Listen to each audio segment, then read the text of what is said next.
તો મહત્વના અપડેટ કહી શકાય, દરેક લાભાર્થીને ઘરે બેઠા રાશન મળે તે માટે લોકોને ઘરે પહોંચાડવાનું અનાજ, દુકાન પર લોકોની ભીડ ન થાય તે માટે પંચાયતના માણસોએ લાભાર્થીઓના ઘરે અનાજ પહોંચાડવાની કાર્યવાહી શરૂ કરી છે। આ પ્રકારની કાર્યવાહી લોકડાઉનમાં કરવામાં આવી રહી છે અને લોકો ઘરની બહાર ન નીકળે તે માટેના પ્રયાસ ઘરે ઘરે જઈને અનાજની કીટ જે છે એ પહોંચાડવામાં આવી રહી છે।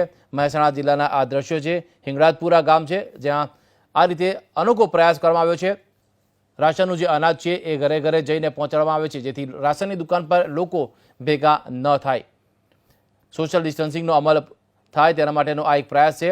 તમામ જે કીટ છે એ ટ્રેક્ટરમાં ભરીને 3 થી 4 માણસો જે તે ઘરે જાય છે અને ત્યારબાદ યાદી પ્રમાણે દરેક વ્યક્તિના ઘરે જઈને અનાજની કીટ આપવામાં આવે છે। મહેસાણાના હિંગળાજપુરા ગામનો આ અનોખો પ્રયાસ, રાશનની દુકાનોએ ભીડ ભેગી ન થાય તેના માટેનો પ્રયાસ, લોકડાઉનનો ચુસ્તપણે અમલ કરવા માટે જે રાશનની કીટ છે તે જે તે ઘરે જઈને પહોંચાડવામાં આવી રહી છે। દ્રશ્યમાં જોઈ શકાય છે તેમાં 2 થી 3 જેટલા જે વોલન્ટિયર્સ છે તે આ રીતે ગામમાં ફરીને દરેક જરૂરિયાતમંદ જે ઘર છે જેનું રાશનની નોંધણી કરવામાં આવી છે તે તમામ લોકોને આ રીતે રાશન પહોંચાડવામાં આવી રહ્યા છે।